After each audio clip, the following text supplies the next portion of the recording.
Take a look at this. A scrap metal recycling facility in Medford went up in flames this afternoon. You're watching Newsday TV. Thanks for joining us. I'm Ken Buffa. Now, police say no one was injured in the fire at Gilgo Recycling. So here's video of first responders on Peconic Avenue. It happened just before 3 p.m. Now, there's been complaints about air quality and fires from neighbors in the past. No one at the facility wanted to give a comment. And the House is going to vote on whether or not to expel George Santos tomorrow. Now, Santos spoke out on the House floor this afternoon, saying he won't go down without a fight. I will not stand by quietly. They want me out of this body. The people of the 3rd District of New York sent me here. If they want me out, they're going to have to go silence those people and take the hard vote. Now, Long Island Congressman Anthony Esposito called on lawmakers to consider the findings of the Ethics Committee's report. If we have an opportunity in this great institution to start a new precedent, one, that means we hold members of the House of Representatives to a higher standard. Keep in mind, this is the 3rd attempt to oust Santos this year. Now, you can read the latest on Santos. Go to Newsday.com, click Get More, below the Newsday TV video box. And only in Newsday, sources say DNA from Rex Heuermann's estranged wife matches DNA found on some of the victims. Cheek swab samples were collected from Asa Ellerup on July 13th when Heuermann was arrested. DNA experts say this could be used as additional evidence against Heuermann. Ellerup has not been accused of anything related to the case. Now, to read the latest on the Gilgo Beach killings investigation, go to Newsday.com. And only in Newsday, 24 Long Island school districts paid about $30 million to settle sex abuse allegations. Macy Eglin and Jim Bombach report. You know, he dropped my pants. He ripped my clothes right off of me. He's a pedophile. He was a sick individual.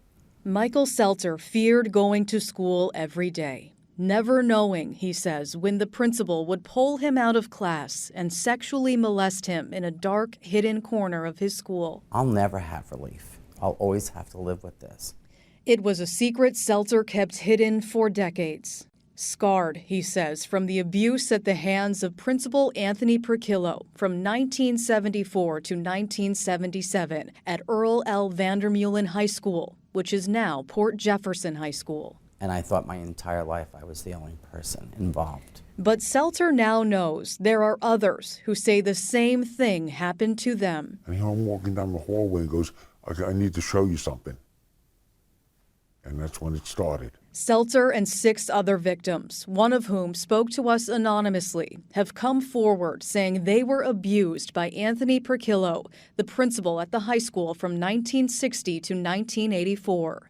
Finally telling their story and filing claims under the Child Victims Act and suing the Port Jefferson School District with the help of attorney Anna Cull. As the highest ranking official at that school, his acts were within the scope of his authority, and they should be imputed to the district. Our Newsday investigation has found more than 200 similar lawsuits against many of Long Island's 124 school districts. In some cases, dozens against the same district. Jim Bombach has put together a database on those numbers. So far, 37 of them have settled, with districts paying between $5,000 and $8 million, and that's funded by taxpayers. Cold Spring Harbor recently voted to liquidate a $7 million capital reserve fund to pay multi-million-dollar settlements to 2 female victims who say they were abused 40 years ago. That money would have been used for future construction projects. In Bayshore, one man is at the center of 45 separate lawsuits. 75-year-old Thomas Bernagazzi, who lives in Babylon, is accused of molesting young children 5 to 13 years old for 3 decades.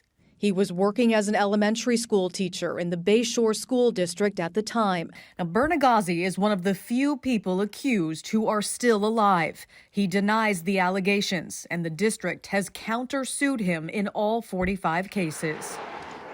We knocked on his door. There was a car in the driveway, but no answer. No response to our phone calls either. Please leave a message, and thank you His for attorney also would not comment.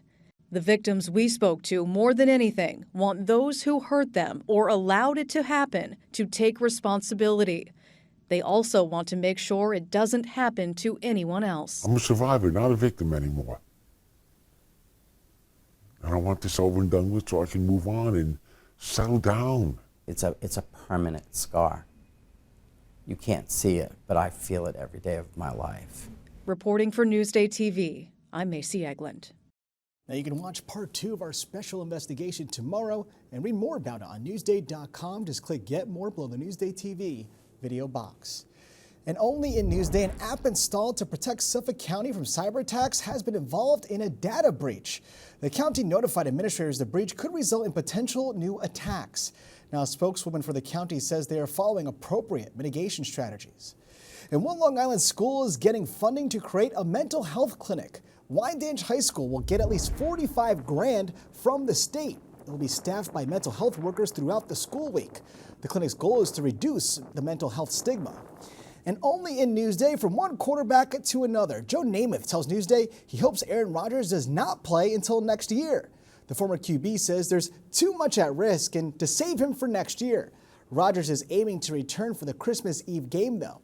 Now it'll be a milestone game for Islanders captain Anders Lee tonight. Lee will play in his 700th NHL game.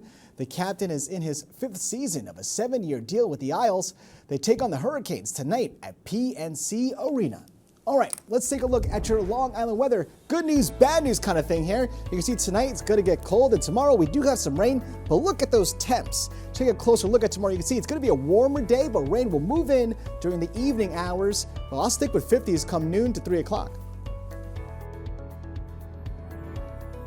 Long Island weather is brought to you by Home Tax Saver, PTRC Incorporated.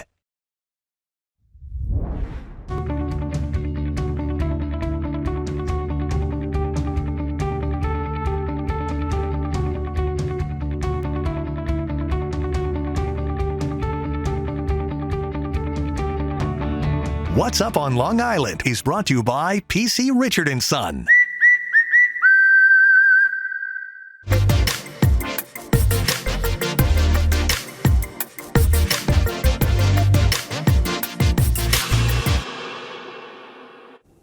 All right, here's what's up on Long Island.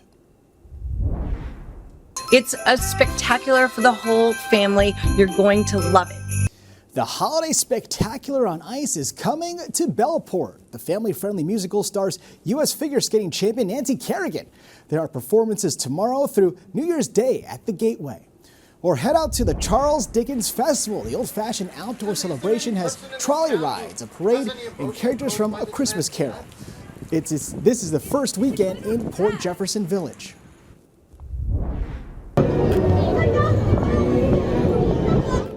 Or catch the Freeport Holiday Boat Parade. Watch the holiday decorated boats sail along the Woodcleft Canal on Sunday night. Now for admission info and more events, click Get More below the Newsday TV video box on our homepage. I found my voice in broadcast television.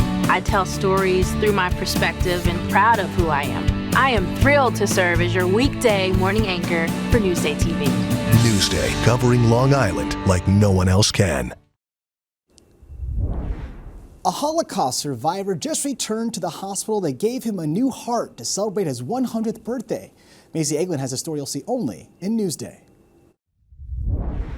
Like a new man. Fantastic. Unbelievable. Jack Batile of Bayside just celebrated his 100th birthday and is here at North Shore University Hospital to say thank you to the team that made it possible. Obviously, when we met Jack, right away we were, of course, just charmed and taken by him. Jack had life-saving surgery here 5 years ago when his aortic valve was 98% blocked. It had become calcified with age and made it really difficult for him to breathe. They had to replace it without the use of open heart surgery, and Jack told his doctors if he made it to 100, he'd expect a free haircut. Today, they delivered, bringing in local stylist Jamie Mazzy. Don't cut too much. At the time of Jack's surgery, the procedure procedure was very new. They wanted to make sure when the technology was new that they were going to use it on someone that stood a chance of surviving. But the second he walked into the office, you meet Jack Batal, you know that this is a man that wants to live and knows how to live. Jack is a Holocaust survivor. He was imprisoned for years at 6 concentration camps and liberated when he was 22 years old. He moved to Bayside in 1960 and went on to become an incredible artist, still creating as a centenarian. He says the key to living a long life is being a good, honest person and eating your fruit. Try to eat fresh fruit, particularly oranges. Jack's success story prompted the hospital to continue offering the minimally invasive valve replacement technique, and they say they've now saved thousands of other lives. I'm glad I'm here. I'm glad I'm alive. Thanks to Dr. Rutkin. Reporting for Newsday TV, I'm Macy Eglund. Good attitude and a bunch of oranges. Got it. Now, to read more on Jack, go to Newsday.com. Click Get More below the Newsday TV video box. Long Island school districts paid millions to settle old sexual abuse lawsuits. Newsday investigates the damage done as the victims speak out on their emotional trauma. I went through my entire life wondering, why me? The cost of abuse. Get the full investigation at Newsday.com. You're watching Newsday TV. I'm Ken Buffa. Thank you so much for joining us. We leave you now with a look at your 7-day forecast.